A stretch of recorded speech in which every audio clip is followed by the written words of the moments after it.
Oui, c'est pour savoir si ça a été étendu après aux autres services de médecine, enfin je pense à la médecine interne, ou s'il y a des services de gériatrie, parce que ça peut intéresser d'autres services où les patients ont souvent plus de 70 ans.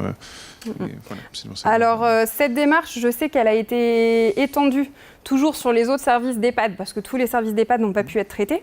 Donc, sur ce plan-là, c'était en cours. Les internes qui ont suivi ont pu faire ça. Par contre, tout ce qui est MCO, pas encore. Par contre, eux bénéficient déjà d'une démarche de conciliation médicamenteuse à l'hôpital de Bayeux. Donc, il y a déjà en fait une relation qui existe avec la pharmacie. Parce que là, les critères Stop and Start ou les critères de la Roche, c'est vrai que dans la conciliation, on ne l'a pas forcément tout le temps. Enfin, c'est bien, à moins que l'interne soit spécialisée en gériatrie. C'est ça. Là, c'est le souci. C'est pas encore généralisé à l'ensemble de la population gériatrique de l'établissement.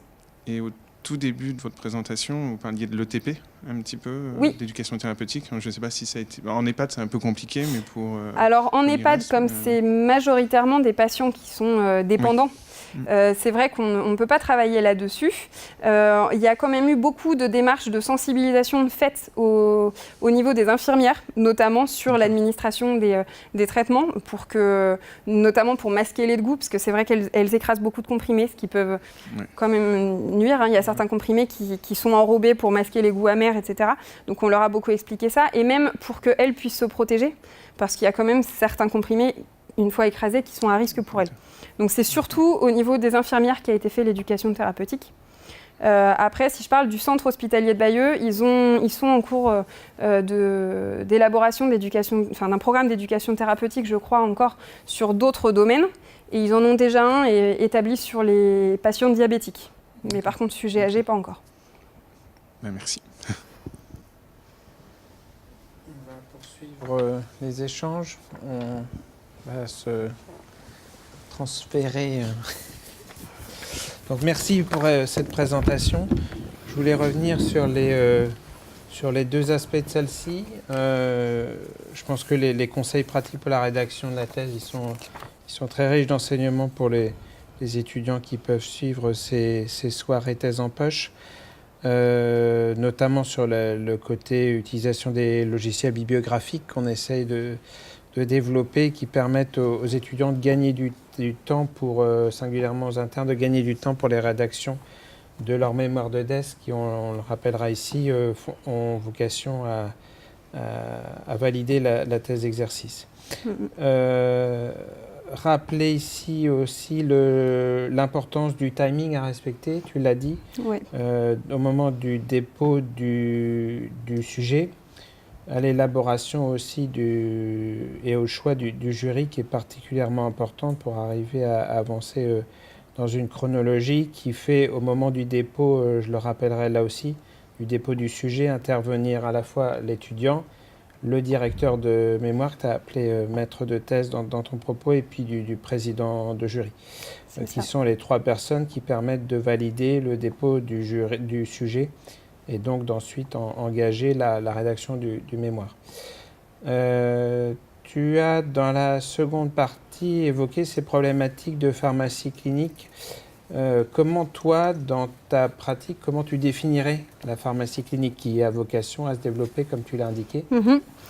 Pour moi, c'est vraiment, comme je l'ai dit, c'est de se recentrer vraiment sur la vision du patient et pas seulement la version chimique du traitement, si on peut dire.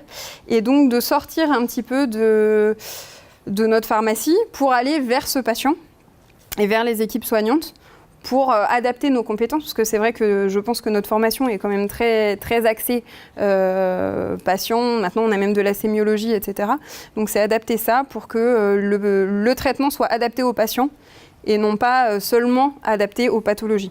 Parce que c'est une notion qui parfois prête à question. On parle de pharmacie clinique. La clinique, par définition, c'est une activité médicale. C'est ça. Donc c'est vrai que ça porte un peu à confusion. Voilà, ça peut prêter à confusion. L'objectif, c'est évidemment de ne pas diagnostiquer une pathologie, mais d'aider à la prise en charge thérapeutique et, comme tu l'as dit, pouvoir être dans le rôle du pharmacien, pouvoir être à l'origine de conseils pour sécuriser la prise en charge médicamenteuse. Et comme tu l'as rappelé, dans un contexte qui fait qu'on a énormément d'événements indésirables, notamment graves, parfois engageant le pronostic vital du patient, qui sont issus de la prise en charge ou de la mauvaise prise en charge médicamenteuse de ces patients. Tu as parlé du travail spécifique dans ce que tu as appelé l'USAD, les unités de soins de longue durée.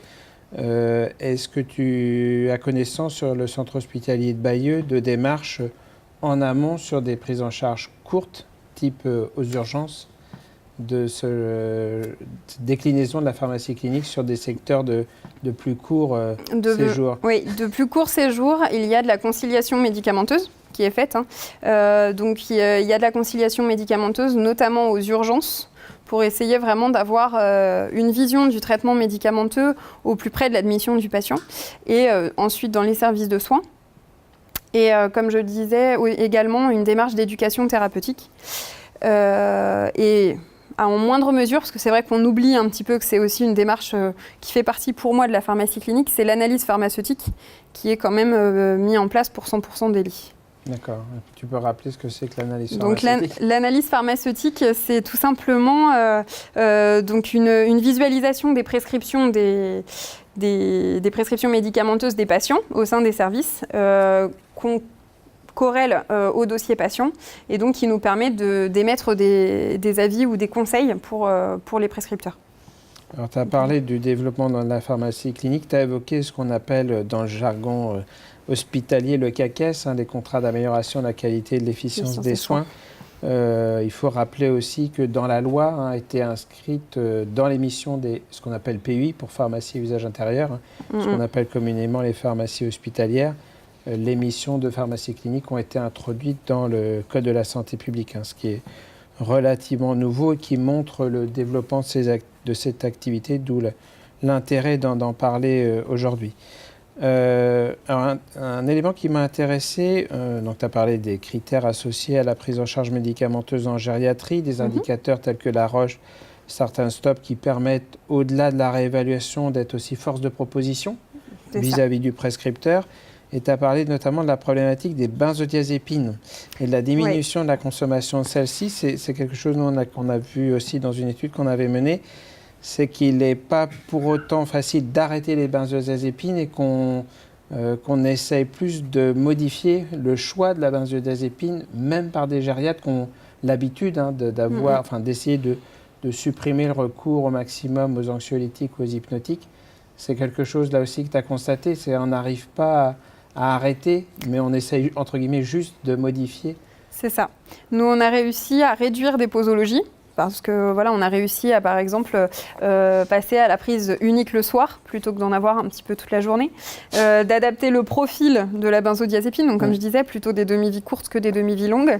Mais c'est vrai que souvent les prescripteurs étaient plutôt frileux quant à l'arrêt total.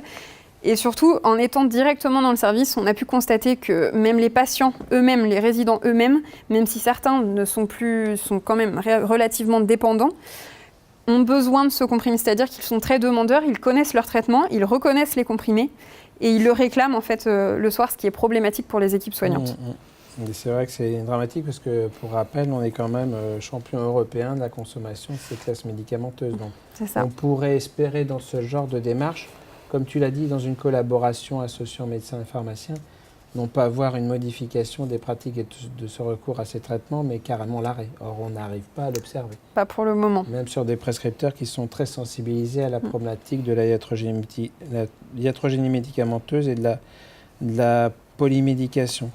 Est-ce que tu peux, là aussi, nous redéfinir ce que toi, tu perçois des intérêts de la conciliation médicamenteuse que tu as évoqué, singulièrement aux deux temps? Alors pour moi, comme je l'ai dit, c'est que la pharmacie clinique, notamment, c'est pour sécuriser les points de transition de prise en charge du patient. Et donc la conciliation médicamenteuse est une de ces actions. Donc pour rappeler, donc la conciliation médicamenteuse, elle permet d'établir un bilan exhaustif des traitements avant l'admission, donc pour la conciliation d'entrée, je parle, donc avant l'admission, pour avoir une visualisation de l'historique médicamenteux du patient.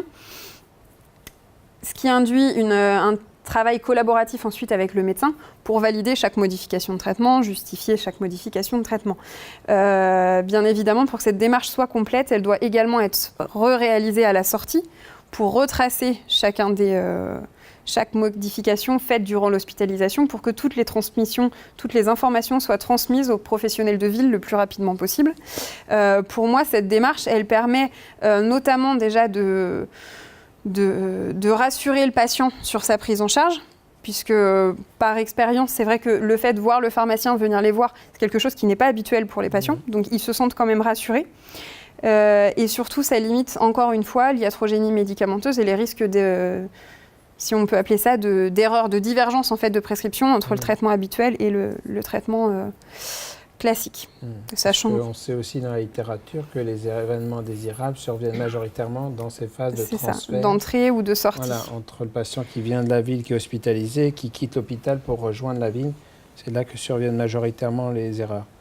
J'avais juste une dernière question sur ce que tu as évoqué à la fin. Effectivement, ton étude montre bien l'intérêt d'une démarche collaborative autour du patient, du médecin et du pharmacien, et tu l'as évoqué. Reste à toucher un des acteurs importants de la prise en charge médicamenteuse des patients que constituent les IDE. Est-ce que pour toi, le rôle du pharmacien, c'est pas aussi de faire le lien qu'on voit souvent insuffisamment fait entre les équipes médicales et les équipes paramédicales, singulièrement les IDE, qui elles sont au contact et qui réalisent l'administration quasi exclusive des médicaments pour les patients? Est-ce que le pharmacien ne peut pas être le relais entre les deux? C'est souvent, même si ce n'est pas clairement inscrit comme ça, c'est vrai que c'est souvent ce qu'on voit en pratique, puisque lorsqu'il y a un problème d'administration, etc., souvent les équipes paramédicales, donc les IDE, appellent tout de suite la pharmacie. Enfin, nous, on avait réussi à acquérir ce réflexe-là.